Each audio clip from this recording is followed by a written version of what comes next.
We started off in our series talking about biblical foundations. We want to build our foundations for family and for marriage and for what that looks like on Scripture, not on worldly philosophies. We talked about what it means to disciple our kids and grandkids, to see ourselves as parents and grandparents in the family as primary disciple makers. We talked about family worship for a few weeks. We talked about setting the example and modeling the kind of example for our kids that we should be setting in certain areas. And then we talked a few weeks ago about discipline and the hardest thing you'll ever do as a parent, but one of the best opportunities for discipleship. Now, today we are going to talk about screen time. I can tell you're excited. The fight for screen time is the fight over formation. The fight over formation. Whose image are our children being conformed into? That is what the fight over screen time is really about. Whose image they are being formed into. I wanted to begin this morning by reading to you a simple children's book called Polly and the Screen Time Overload. However, it's a little bit too long to read all of it together. You just have to buy it and read it for yourself. I would encourage you to do that. You can go on Amazon. It'll be there before you get home after lunch. Polly loves visiting her grandparents on their farm every year. She looks forward to seeing the animals, helping out in the barn, playing with her cousins. That is until she gets a new tablet as a present. Suddenly, she spends all day inside playing games. One particular game, instead of going with her grandfather out to feed scraps from the table to the pigs, she stays inside and plays a game on her iPad, basically, throwing tomatoes at cats. Anyway. Staring at her tablet screen, she risks missing out on all the family fun happening around her on the farm. Written by Betsy Childs Howard, illustrated by Samara Hardy, published by Crossway together with the Gospel Coalition Kids, based on 1 Corinthians 10:23. All things are lawful, but not all things are helpful. All things are lawful, but not all things build up. This is a great book to create a discussion starter, conversation with your kids about self-control and how to enjoy technology within good boundaries. I would encourage every adult here to get this and read it for yourself. Y'all didn't laugh at that, but I promise you, you need the message of this book as well. This is a challenge that we're dealing with today.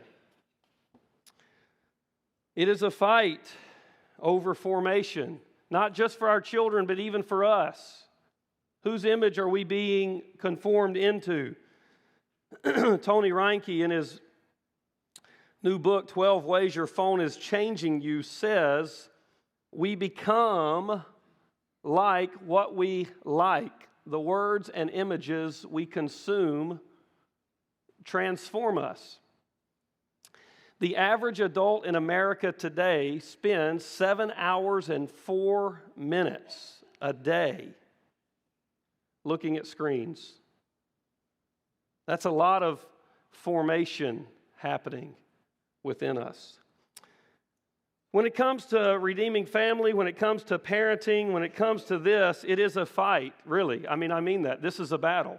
It's a fight. It is a fight that is worth having, though. It is a fight about whether you are forming your children or you are defaulting to letting screens form them. This is truly a fight for formation.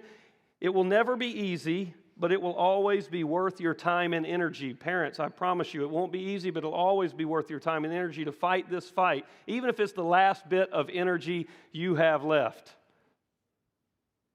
It's a fight that gets fought on two fronts because on the one hand, you have to fight your child who wants a screen more than anything else. Anybody identify with that? Okay, two. You have to also not only fight your kid who wants that, they want that. It's so easy. It's so captivating. It's so addictive. You also have to fight yourself, because most parents also want constant breaks. Give them that screen. I can breathe a little while. You are captivated by it. We are addicted to it.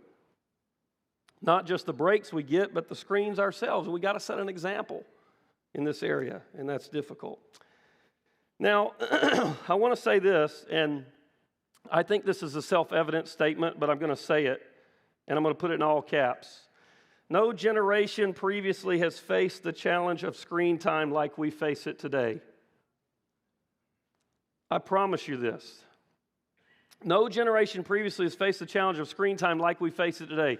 This is a new phenomenon. The iPhone came out in the summer of 2007. How many of you were in the room, you were born after 2007? Raise your hand. You were born after 2007. Hold it up so we can see it. All right. That's a lot of us in the room, okay? We have become, since the iPhone came out, we have become more connected than ever before, but more distant at the same time. We've become more efficient than ever before, but more distracted than ever before. This is a new phenomenon that we're dealing with. I mean, think about that. Just since 2007, it hasn't even been out 20 years yet, and the whole world has been changed. Let me just give you my personal example, all right? I spent a lot of time in the summers with my grandparents. I lived with my grandparents kind of on the farm during the week, during the summers, worked there and all that kind of stuff. And my grandparents had a TV. They had a TV. They had electricity and they had a TV, okay? But they didn't have air conditioning in the house, so nobody wanted to go in and watch the TV. It's like, it's too hot in there. We don't want to be inside there. No air condition. But they had a TV with about 4 or 5 channels if you adjusted the rabbit ears just right and the wind wasn't blowing northwest, okay? It was crazy.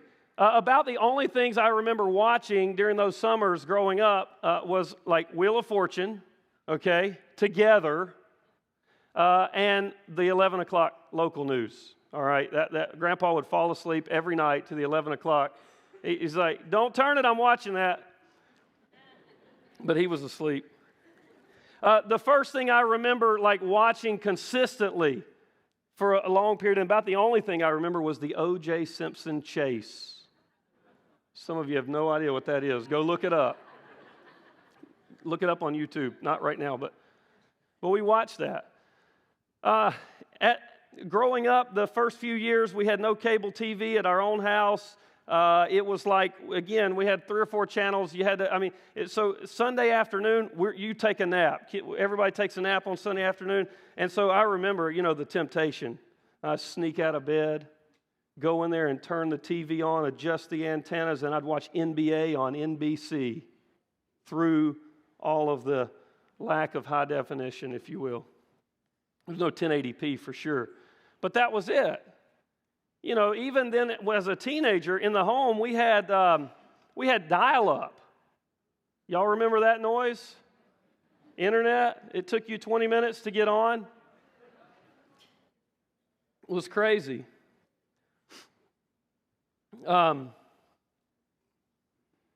Those were the challenges. I don't remember my parents being out in the yard with us, doing things together, playing ball, being distracted by a phone. While they're throwing the ball or something. I don't remember, they didn't deal with that. I think I was a teenager before we got like one of those bag phones in the car for emergencies only. You had it was like, I don't know, $50 a month for 30 minutes. You don't use it. It's crazy. The world that we live in today, no generation has faced it. Now look, sin hasn't changed. The depravity of our human hearts haven't changed. I was just as depraved in heart as a little boy growing up as my own kids were. The depravity of the human heart and sin hasn't changed, but access to things that tempt us to sin have become so much more convenient and accessible. We were with the boys a few years ago. I was on the way down to Dallas for a week or 2 weeks of residency. working on my doctoral degree, and we drove down and stayed a couple places, like down in Alabama, and then we stayed one night in we stopped through New Orleans. So we were in New Orleans one day, and we were driving around just kind of checking it out for a little bit, and in the middle of the day, and we drove accidentally, made a turn down Bourbon Street. And it was like, what have we just done? Cover the kids' eyes. Look straight ahead. Get out of this street as quickly as you can. It was tough. It was difficult. I felt like we needed to go get showers just after driving through.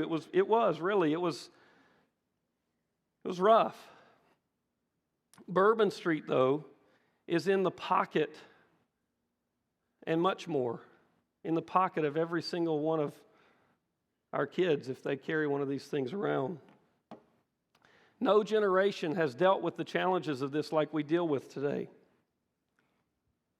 78% of parents agree that raising kids is more complicated today than it was when they were kids.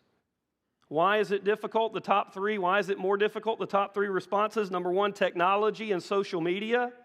Number two, the world is more dangerous. And number three, lack of common morality.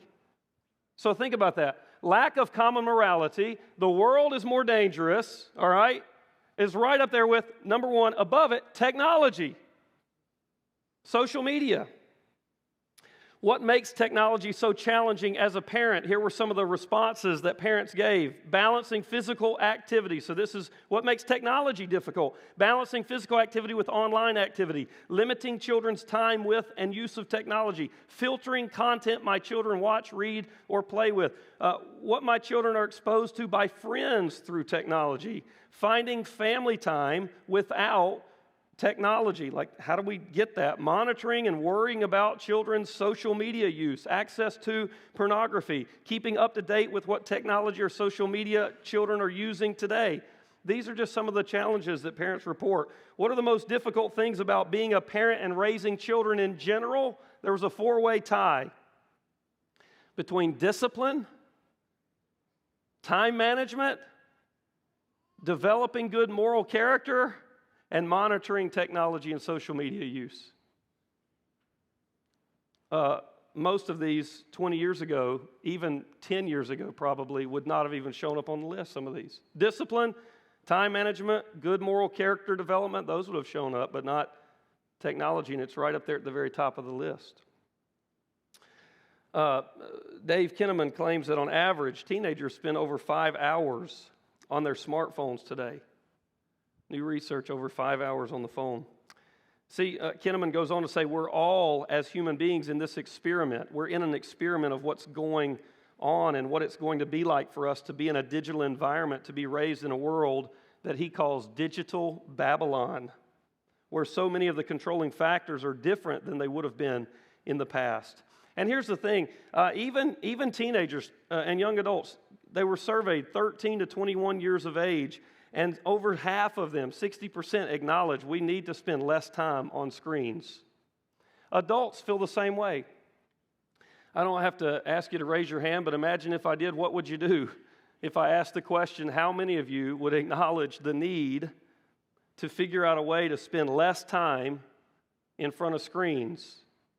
Most of us know that. We feel a little bit of a sense of guilt from that. Parents feel a sense of guilt for how much screen time they put their kids in front of and allow their kids to have. They feel a sense of guilt over how much screen time they themselves participate in. I think we all kind of feel this. Now, that's a good kind of guilt because that kind of guilt can lead to corrective behavior. Not all guilt is bad. We live in a day and age in which people tell you not to feel guilty about anything. But there is a good sense of guilt that we should feel over things like this, and that can lead to corrective behavior. A couple more things, and we'll jump in more specifically. But we've got to remember that digital content providers today, they generally don't care about the spiritual formation of us. They don't care about that. Now, some do. Some are actually trying to steer you away from certain truths, and they are trying to form you spiritually. But generally speaking, they don't care about our spiritual formation. They just care about having our undivided attention. Video games fix our concentration through built-in rewards that keep us coming back. Social media algorithms train us to seek likes and follows. They're designed with endless scrolling, so you never really know where to stop. I mean, think about it. Google's very different. You Google something, you have a few items that show up on a page, and at the bottom there's a long list of numbers you can click. Go to page 2. How many of you ever go to page 2? If we don't find it on page 1, we're like, it must not exist, and we move on. But social media, Twitter, Facebook, all of this, Instagram, there's no stop. There's no refresh. That's intentional to keep us focused on it endlessly. Streaming platforms produce volumes of content aimed at enticing repeat viewers and using autoplay to start the next thing before you even have a chance to stop and process what you just watched or engaged with. And we just mindlessly move from one thing to the next. Adults and kids alike, all of us are wooed into mindless, countless hours in front of screens. John Dyer, professor at Dallas Theological Seminary, said there are rooms full of men and women with PhDs in addictive screen time. They have a plan for your life, and that plan is for you to look at that little rectangle all day long. So here's where we're going, all right? I'm going to unpack it, but here's a preview. Here's where we're heading today. Just 2 things with a lot of sub-things in it. There's like 2 points, but a lot of sub-points. So it's multi-layered. You got to track with me. And we're going to read some scripture too. But really the twofold task of parenting screen time for kids boils down to this: setting limits. Limits are good. Everybody say, limits are good. Somebody didn't say it just right. See, I know what you're trying to do there, but the limit was to say it as it appears, and you broke. Anyway, limits are good. Yeah, limits are great. And then choose well. Within that space of our limits, we got to fill it with good media content. We'll talk about that today. All right, I'll expand on it in just a minute. But notice how both of these aspects show up in the Scripture and in some of the verses I'm going to show you. And if you have your Bibles, go ahead and turn to Psalm 101. We're going to read that in just a moment, Psalm 101. But I want you to notice how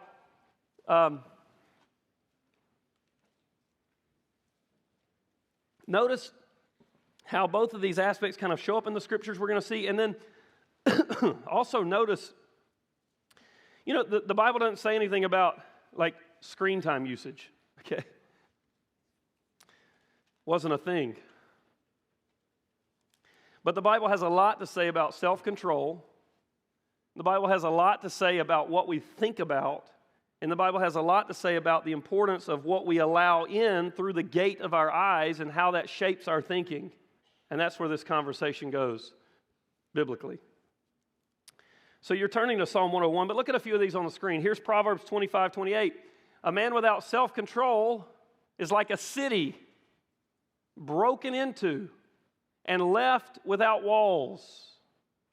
One of the greatest attacks that media and technology has is it attacks us at our area of self-control, reducing our ability, making it hard to control ourselves with that because of the addictive nature of it.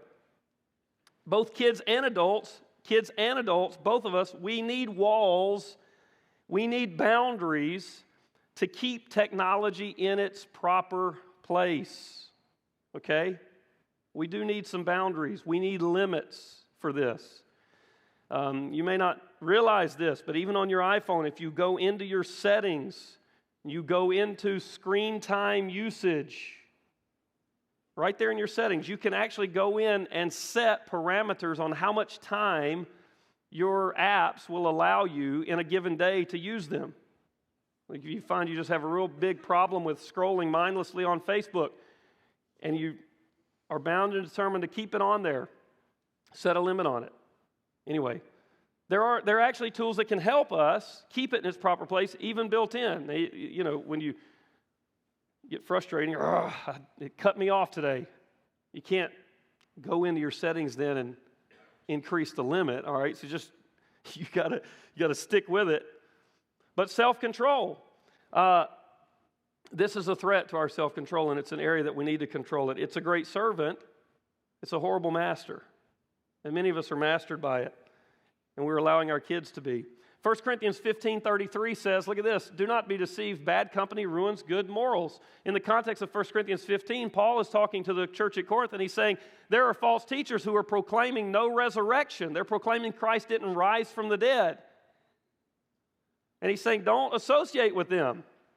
They think wrong, and so they speak wrong, and their wrong thinking and their wrong speaking is influencing you, and it will corrupt you.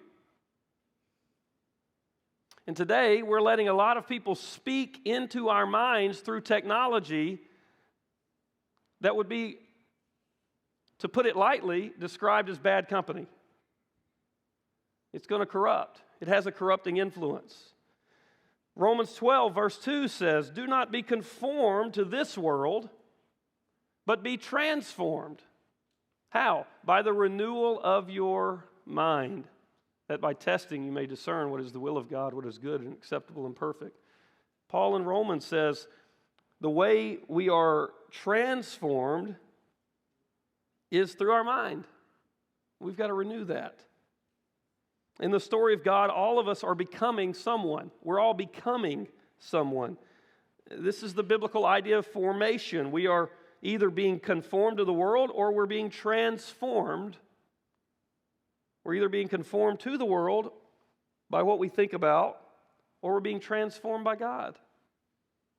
7 hours, 4 minutes a day on average, looking at screens, this is forming us. Philippians 4, verse 8, look at this. Finally, brothers, whatever is true, whatever is honorable, whatever is just, whatever is pure, whatever is lovely, whatever is commendable, if there's anything excellent, if there's anything worthy of praise, think about these things. Like there, Paul says, think about certain things.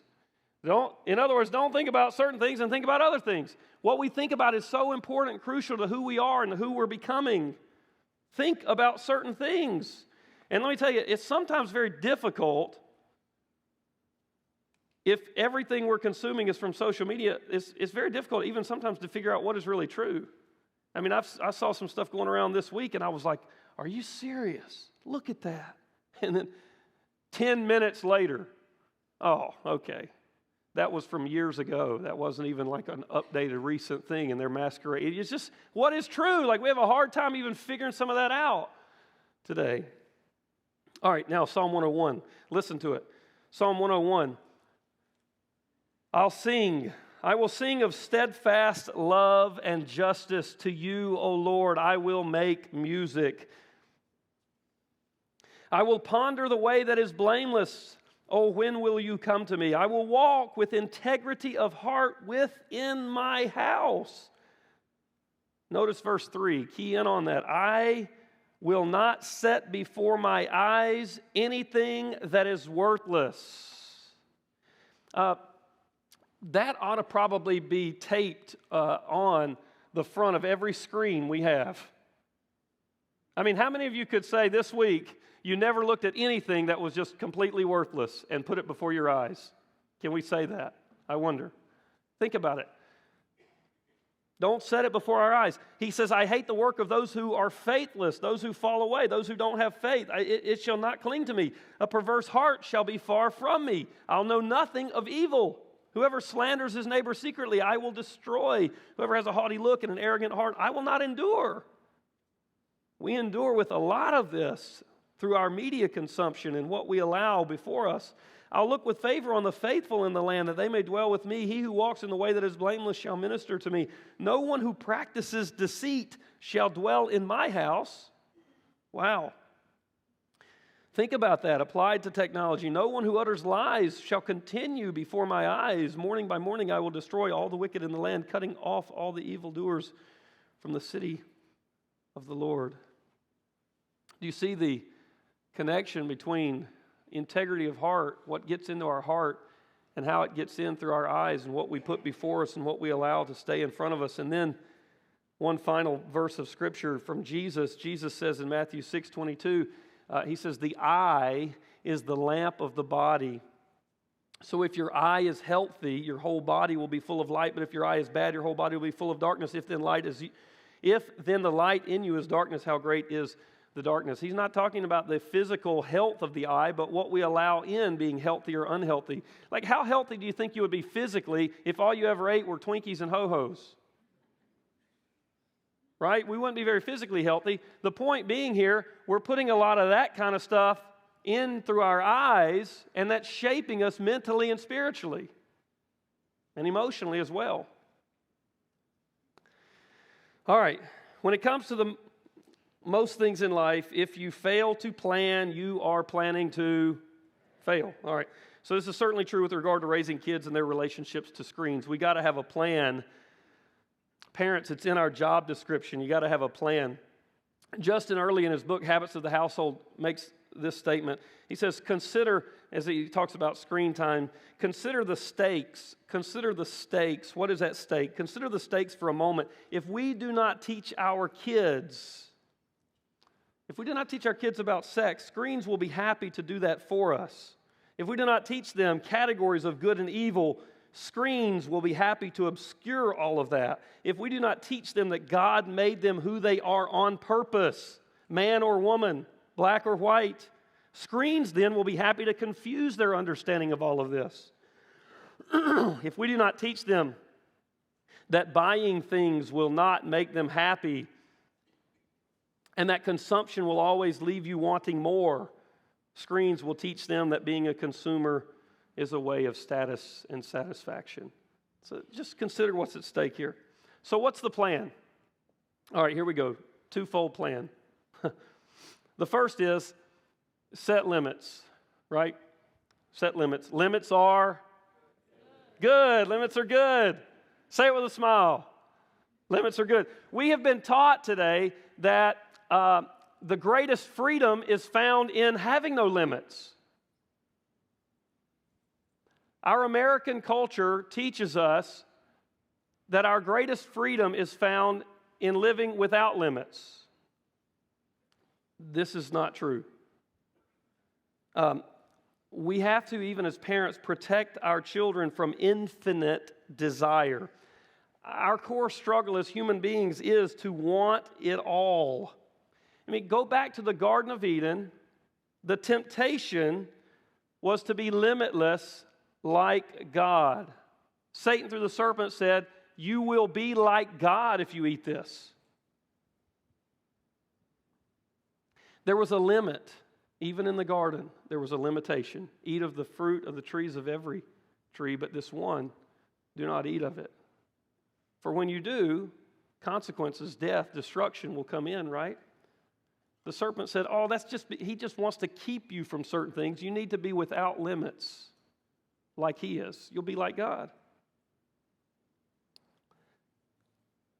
We have to establish and maintain healthy limits on screen time. This will be a battle. It will be painful.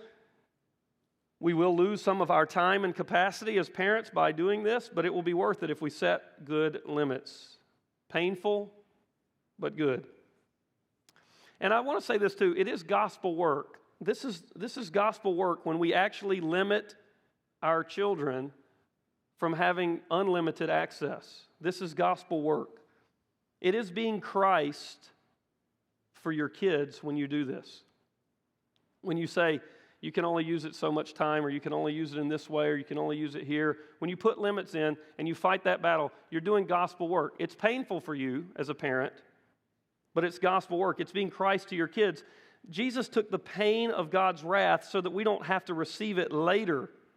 And when we as parents step in and fight this fight and take the pain in the moment of doing this battle for them, what we are doing in limiting that screen time for them is taking the pain then through that fight and that battle so they don't have to experience the pain of what it would be like to live limitless with those screens. They won't experience that pain later. It's gospel work. You're being Christ to your kids when you fight that battle and take that pain for them and set those limits in the moment rather than letting them experience the pain of what that kind of life would be like later. We cannot sacrifice our kids' formation just so we can have an easier life as parents. We can't do that. Instead, we sacrifice the ease of our life right now so our kids can have biblical formation, and we do that through limiting the usage of screens. This is what we call redemptive love. Justin Early put it like this: we aid our children's formation in character. We aid their formation in character, wisdom, emotional intelligence, and creativity by intervening as parents and taking the inconvenience of saying, yes, this is going to mean I get fewer breaks, I have to be more involved, I have to manage constant requests, but this is for their formation, which means it is a fight worth fighting. Amen? This is for their good. Limits are good. True biblical freedom comes through finding and embracing the right limitations, not getting rid of all limitations.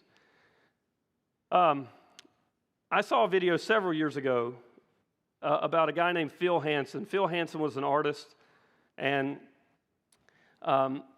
he had been trained in, and his desire was to produce art through pointillism, taking a pencil or some type of instrument and creating art through little circles, just a little dot, formulating those little dots, calling that pointillism, and making these incredible displays of art. And I'll never forget this video, seeing it and just being captivated by it. I've never forgotten it. Every time I think about limits, I think about this. What happened was he actually developed some nerve damage, which through doing that over and over and over again, he developed this nerve damage at an early age, and it caused him to not be able to draw points anymore. He couldn't make a point. Everything looked like little tadpoles.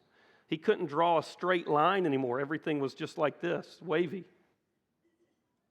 And he thought, really, life, my desire for what I want to be is over. And he went to see a doctor, and something that doctor said to him changed everything, changed the whole paradigm for the way he thought about life and the importance of limits. I want you to take a look at this little video of his testimony, 3 minutes. Hi everyone, my name is Phil Hansen and I'm an artist, but I didn't actually create these artworks. They were created by attendees at virtual conferences that I presented at. And in a minute, I'm going to dig into the process of how you bring the virtual space into the real world physical space. But first I want to tell you a little bit more about my life, about my story, because I had an experience in my life that is really applicable to where we are today. And that story starts back in high school, when I was first becoming interested in art. And the style that I absolutely fell in love with was called pointillism, which is just using dots, lots and lots of little tiny dots to make a picture. But the repetitive action of just working with dots for hours, weeks, months on end began to take a toll on the nerves in my arm, and my hand began to shake. Initially, I just held the pen really tight, compensating for that shake, but that actually just made things worse. It even got so bad that at one point, this was the straightest line I could draw. And this was devastating. This was seemingly the end of my dream of being an artist. And so I dropped out of art school, and eventually I quit doing art completely. And it took me a few years to find my way back to art because I had been hiding. I don't know if you've ever had a struggle in your life that's so big that you kind of you run away from it, you retreat. And that's what I did for a long time. But as I found my way back into art, I decided, you know what, I'm going to go to a neurologist, get the shake checked out. And I went in, he put me through some different tests and gave me the very simple yet hard diagnosis of permanent nerve damage. And many of us have been in the doctor's office and received bad news before. It's a crummy moment. You have to sit there and reimagine your life in a certain sense. So as I was doing that, being really quiet, and I'm pondering, the doctor, he's in the room watching me, and he's like, well, if your hand shakes, why don't you just embrace the shake? And I remember listening to his advice, and I was just like, wait, are you serious right now? Like, you go to the doctor for a solution. You don't go to the doctor for advice. You can get that from anyone in a certain sense. But I do remember his words kind of stuck with me.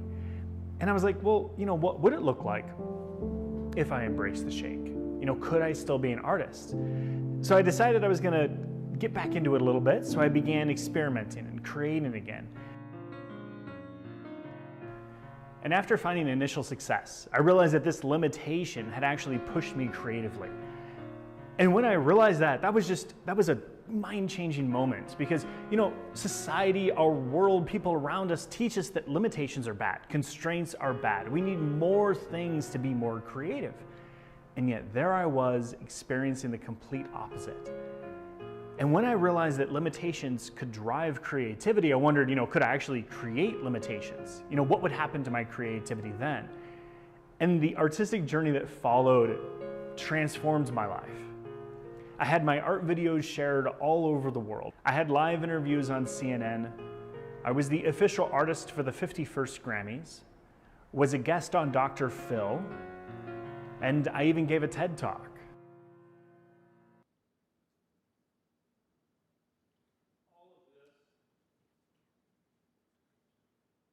All of this changed when he understood the need to embrace limits and the beauty of that, rather than thinking we can be the most creative with no limits.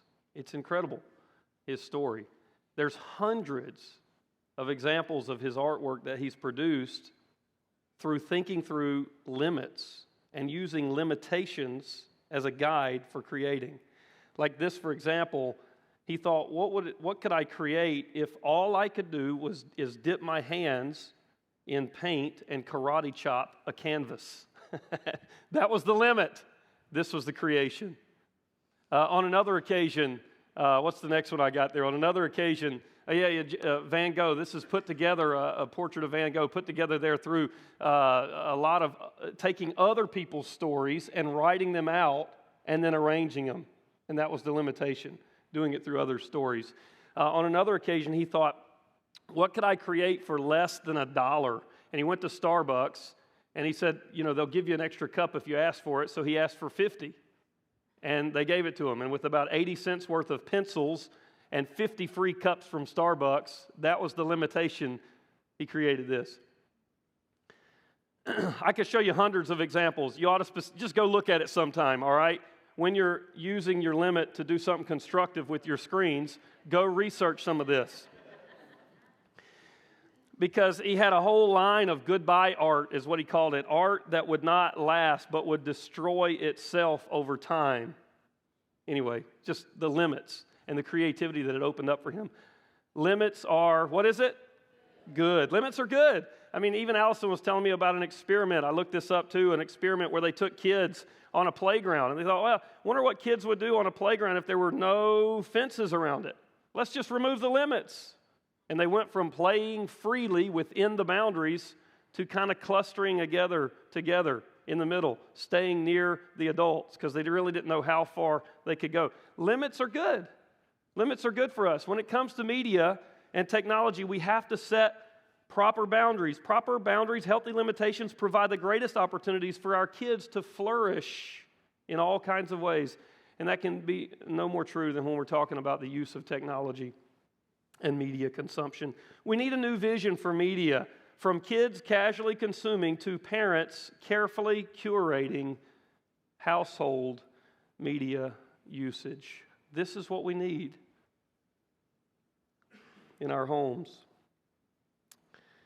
Let me give you practically just an example of some elements of media limits. Again, I think you can have your own, you should have your own, create your own. These are just a few examples of some things you could include. For example, what could be a part of your limits? Screen time can't be just any time. Like that absolutely ought to be a part, I think, of your limits. You see, kids, we can't just think that we can watch screens anytime and everywhere, anywhere, just, limitless use. So at the foundation of this is we're going to have limits. It can't just be any time. Here's another thing. Within those limits, establish family movie nights or something where you watch communally. I'll say more about this in just a second, but today so many people just all right, we're going to put on something for the kids over here. We're going to put on something for us over here. Everybody's going to be doing their own thing, and we don't ever engage together, watch together, discuss together. So, build that into your limits. Once a week, we're going to do something where we watch a movie together, and you make that part of your rhythm. And you do that together. Here's another part of the limit, like screenless car rides. So no screens in cars, because car time, not care time, car time is conversation time. And I get it, you're on a long trip, 2, 3, 4 hour trip or something, you're going to watch a movie, do something like that, fine. But just generally around town, moving from place to place, I really think it would be much healthier. I'm just speaking practically. You can get upset, whatever, that's fine. Send that email to Sean Trollinger at lbcnow.org. But we've got to have conversations. This is just natural, good times to be talking. But most of the time, a lot of people, we hop in the car and just immediately everybody's on their screens. And we lose even that opportunity to talk. That would be something you could include as an element of your media limits. Or something I think you ought to consider including would be kids can only watch approved media. Even if they go over to a friend's house, they can only watch approved media. This is something that ought to be considered. Even just a couple of days ago or yesterday, I found out about just my kids not at another friend's house, but just being around other kids and what they happen to see, through that. Just being around others. You got to be careful about this stuff. They go over to other people's houses. You ought to be aware of what they're watching when they're over there. Here's another. If you have friends coming over to play, friends come over to the house to play, they can play with everyone or they go back home. Include that. How many times you have kids come over to your house to play with your kids and they're on phones or they're on screens? It's if we're going to be over here, we all play together. We just go home. Justin Early in his book talks about that particular element and limit, and says, kids come over and a kid comes over from the neighbors and he wants to sit on the couch and watch his phone, and while the kids are playing, he just says, hey, if you want to do that, just go back to your house. He said, oh, okay. Well, he puts it down in place. Limits are good. Here's another example. Practice a weekly screen Sabbath. You could include that in your elements of media limits. Hey, every day we're going to have one day, pick a day, one day every day where we're just no media, no technology. Some of y'all are looking at me really, really weird right now. Well, I'm going to keep going anyway. I got a couple minutes and I'm done. Off time, or no screens at the dinner table. No screens at the dinner table. I get really frustrated seeing this. So much more conversation can happen. Families are designed to form each other. And even if at the dinner table we're being formed by something else, no screens at the dinner table just ought to be a rule. If you can't sit down even as adults, you got to set the example. You can't tell your kids they can't have the iPad at the table if you're going to be sitting there texting under the table. You got to set the example for that. I don't care what you do or how important you are. If you can't set this down for dinner with your family for 15, 20, 30 minutes, you're doing the wrong kind of work. That wasn't in the notes. I don't know why I said that. That's a pet peeve of mine. Off time is the norm. Off time is the norm. This just ought to be a part of the limit. Off time's the norm. It's not that we just are always connected or always in front of the screens. No, not having the screen should kind of be the norm. And then you allow for generous exceptions, okay? You got a kid that's sick, and it's all right, well, it's the Sabbath. We're not watching. It's our technology Sabbath. We're not watching anything today, but you've got a kid that's really sick that day. You make an exception. You say, well, they're only going to watch 30 minutes or something any given day, but you got a kid that's sick. You might make an exception for that. Or you've got a special thing coming on TV or a big game is coming on. You can make exceptions. Or someone's done something worth a special reward. Allow for generous exceptions. Or on a special night, ordering takeout, going and picking it up, coming back and watching a movie together, even if it might be a different night. The point for these limits and rules is not to obey a rule for sake of obeying a rule, but to let a limit guide you into wise decision making. And it's okay to allow for generous exceptions. And that list is not, Bible, okay? That's just some suggestions, all right? Number 2, choose well. We said that. Choose well. Fill the space with good media content. Then, this is the other key. It can't just be, all right, we're going to limit and only allow them to watch, 30 minutes a day or something like that, or only be connected 30 minutes a day, and then let that 30 minutes a day just be whatever they want to choose, right? You got to choose well within those limits. Setting limits is crucial to making good choices with screen time, but by and of itself, it's not enough. You got to decide to fill that space when screens are on with good choices or content. So how do you do that? I would say a couple suggestions Again, a couple suggestions. Choose time-tested good content over new content. And one of the benefits of living today is we do have a couple decades or more of content that we can pick from and choose from because everything is available out there. We don't have to just watch. That's one of the benefits of technology. You don't have to just watch whatever happens to be coming on the TV. You can pick and choose good content to put before Him. And I would say choose time-tested good content over new content. There was a day and age when Disney put out movies that presented some good moral qualities that you would want your kids to see and use that to teach them, okay? I'll just say that. Pick media that expands or educates. There are shows out there that will teach and educate and will produce good things for your kids. Wild Kratts is a fun show that teaches a lot about animals and educational, and there it is, and it comes on TV. Comes on what station? PBS. Daniel Tiger, okay? For little kids, Daniel Tiger, all right? There are shows that are good, and then there are shows that are not. And a lot of times, I think we as parents sometimes we don't even know because we're not watching that. We're just like, oh, that looks like it's young. It says it's for a certain age and below, and we just put it on. You need to know the messages today that are being communicated through this to your kids. And pick good stuff. And then as they age, pick good stuff as they get a little older. Lord of the Rings, Hobbit, Chronicles of Narnia.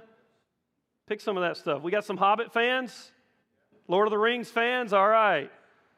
I wasn't in on that myself growing up. I didn't have the benefit of that. I got into it as an adult, and now I love it. It's good stuff.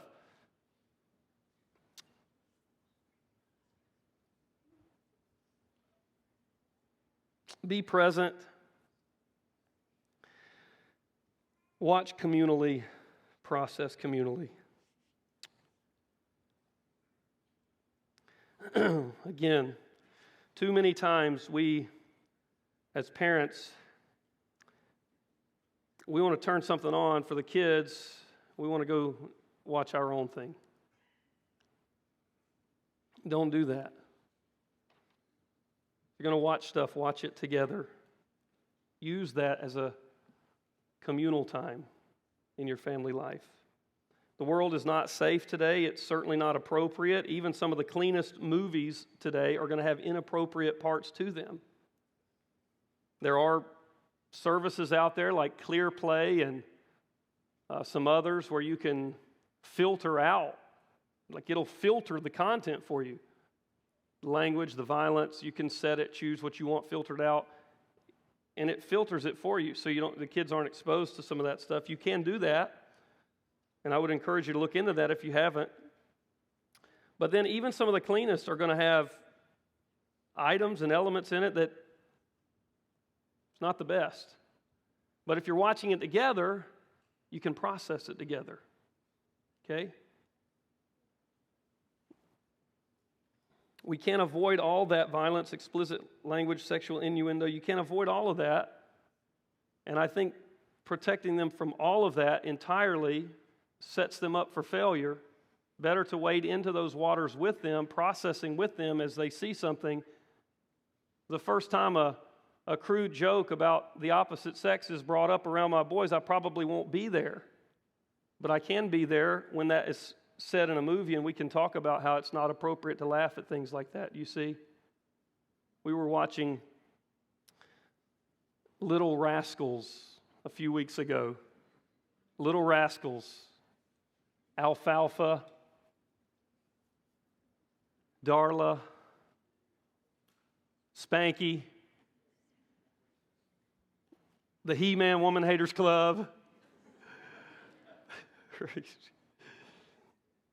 We watched that together the other day. There's this scene, though. It's pretty clean, but there's this scene where Alfalfa's running in his underwear all over town, jumps in the pool, and gets out on the other end, and his underwear's still in the pool. And we've talked to our kids about how it's not appropriate to laugh at nakedness and things like this. And so the next day, I think it was Noah, right?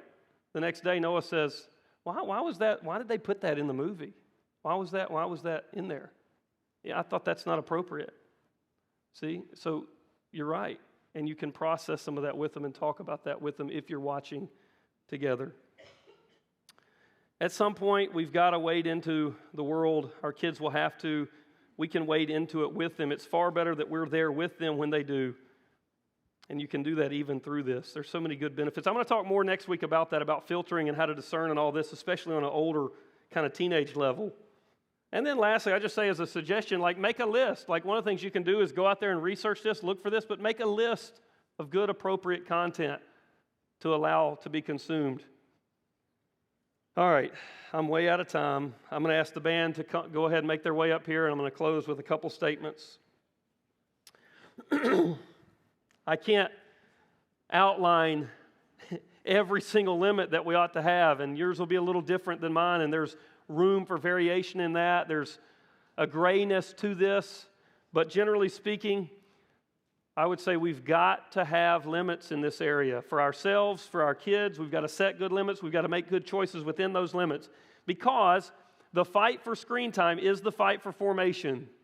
Getting rid of screens entirely is not the solution. Curating that carefully is. Establish and maintain healthy limits. Limits are good. Limits, not the absence, provide the best opportunity for human flourishing. Curate your children's media by setting healthy limits and by choosing good content to enjoy within those limits. And all God's people said, amen. If you want to research this further, which I hope you do, a couple suggestions. The TechWise Family, Everyday Steps for Putting Technology in Its Proper Place by Andy Crouch. There's 4 copies over here. If you promise you'll read it, there's only 4 copies. If you promise you'll read it, pick up one of those. My TechWise Life is another one I would recommend. Growing Up and Making Choices in a World of Devices by Andy Crouch. 2 more, 12 Ways Your Phone, this is for the adults, for you and how it's impacting you. 12 Ways Your Phone is Changing You. And then the Wisdom Pyramid, Feeding Your Soul in a Post-Truth World by Brett McCracken. It is a dangerous and difficult time that we are living in. It is unprecedented in the access and the temptation. But 2 Timothy 1 verse 7 says, "For God gave us a spirit not of fear, but of power and of love and of self-control." God is with us in the fight over screens, because it is a fight over formation. He's given us a spirit of power, of love, and self-control, not a spirit of fear. Let's stand together and let's sing as we close.